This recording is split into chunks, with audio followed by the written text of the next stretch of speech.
So mga kaiba na, si Ibon ni Chupang to, no? Medyo maitim-itim tayo, galing lang natin sa bakasyon.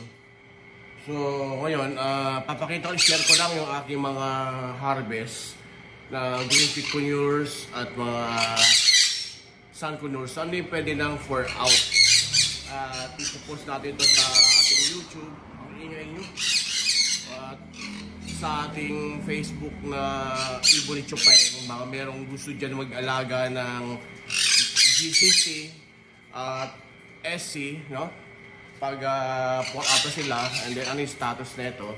So lahat ng mga ipapa-DNA ko para alam niyo yung gender, alam sa mga nagmamadali, kahit ungender gusto lang kunin, okay lang po. So doon natin pag-usapan lang, i-PM na lang doon sa aking aking FB, okay, via messenger sa Ibon ni Chupang. I-share ko lang din to.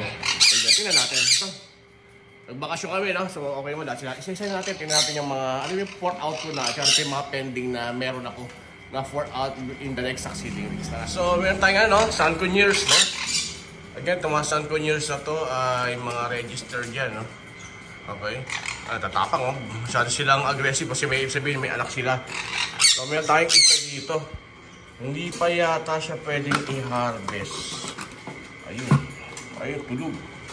Sa dulo eh. Nandun siya eh.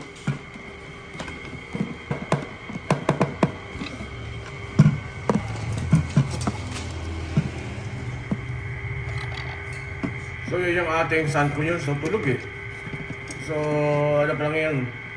10 days old pa lang yan. So yun, wala ko di kaya ng kaya. May isa pa, yun, no? Yun, yan. Kita nyo, at least nakita nyo, no? Yun ating sun conures. Hindi pa siya pwedeng i-harvest. So, pwede na kayo mag-conserve. Ay, may isa pang egg, na pipisay nila. So, yun lang muna. So, tas, yun, sun conures. Yun, may isa yung nanay. Di namin gagalawin yan. Sige tayo na. Kala Shopee and Biscuit. Silipin natin kasi yung nagbakasyon kami na 4 days ago. Ano sila? Hindi pa nakita. Ayun! See that one, guys? Ayan sila. So makikita nyo. Pasilip lang biscuit, ha. Ayan. May mga bulak na sila.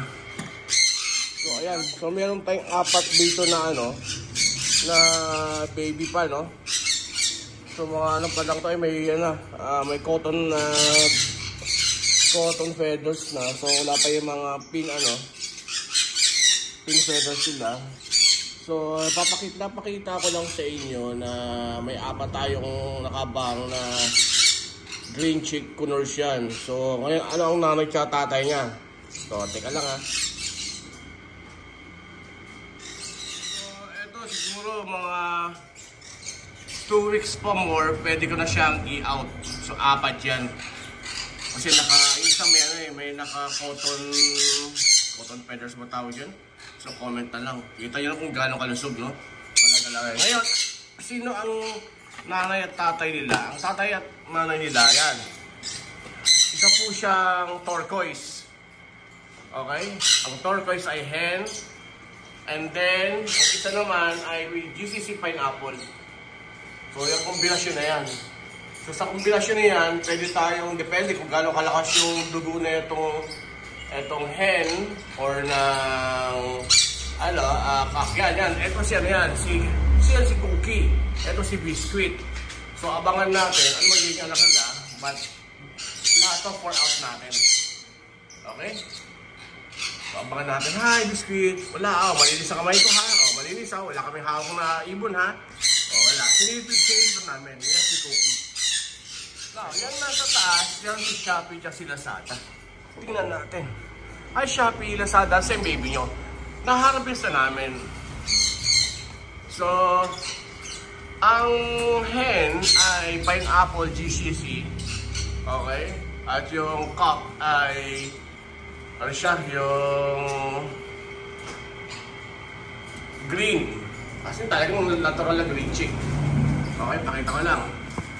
So yung nakikita nyo na yan, yung pineapple GCC, yan si Shopee. At yung green, yan si Lazada. Okay, now, ito yung anak nila na pwede nang i-out. Ayan. So, ano sila? For DNA na lang to. 1 month old. Almost 1 month old, no? So, pakita ko lang sa inyo. Peram lang, ha? Peram.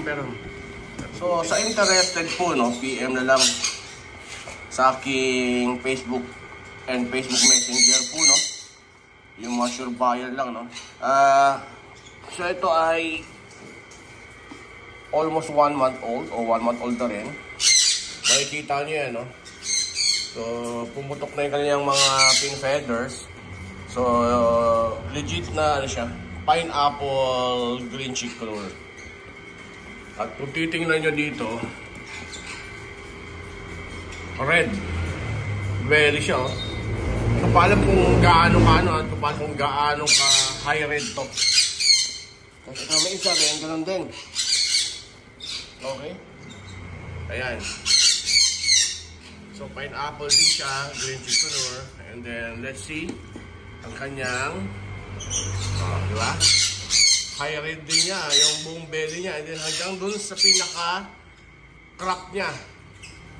Hanggang dun sa crop niya, red siya. So, ganyan kaganda ang mga lahi ni Shopee. Okay, so PM na lang po sa mga interesado. Itong dalawa na to, ready for out na to. Pero, inaantay ko lang po yung DNA para malaman natin yung gender. Para natin sa side nyo, kung magkukombinasyon kayo, magsisimula kayo, alam nyo na.